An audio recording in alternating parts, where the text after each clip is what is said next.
Hello, alors dans une précédente vidéo, on a vu le fait et l'importance de vivre ses rêves et aujourd'hui, on va parler euh, de la nécessité de vous diriger vers là où ça vous procure de la joie, du bien. La vie est abondante, même si vous avez vécu des épreuves qui sont difficiles et qui sont parfois euh, plombantes et il vous faut peut-être un peu de temps pour arriver à transmuter. Mais si vous regardez autour de vous, la nature est abondante.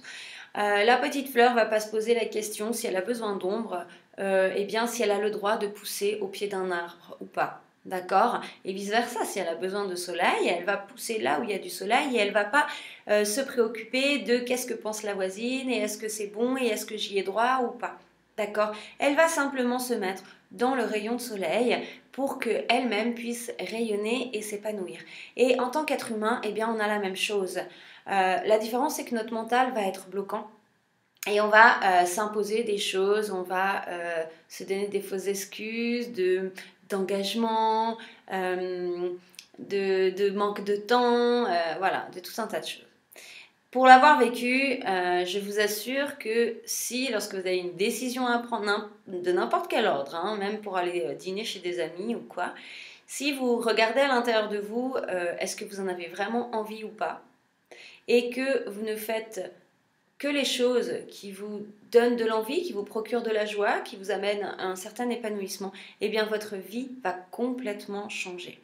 Parce que c'est une fausse croyance que de croire qu'on est obligé eh bien, de faire des choses qui ne nous correspondent pas. Donc je vous invite à tester ça les prochains jours et vous allez voir comment votre quotidien change de couleur et comment tout devient plus fluide et plus facile. Et votre deuil va aussi pouvoir eh bien, descendre et être intégré, donc se faire. Hein, je vous rappelle que quand on parle de faire son deuil, ça veut dire que on ne parle plus de la personne avec beaucoup d'émotions négatives, on va en parler avec de la joie, avec de la douceur.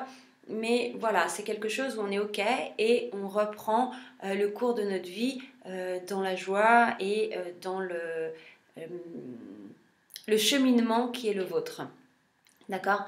Donc, eh bien, testez ça, testez les prochains jours de ne vous diriger que vers les choses qui vous procurent du bien et qui vous mettent à l'aise dans votre esprit. Alors, juste une parenthèse, ça ne veut pas dire de ne plus faire la vaisselle si vous n'avez pas de la vaisselle. D'accord. Ça veut simplement dire que lorsque vous allez faire la vaisselle, au lieu de râler, eh bien, vous allez essayer d'y trouver quelque chose de positif qui est entre autres eh bien, le fait que ce soit agréable d'avoir une cuisine rangée lorsque l'on commence à cuisiner, par exemple. D'accord? Allez, je vous souhaite de belles expériences.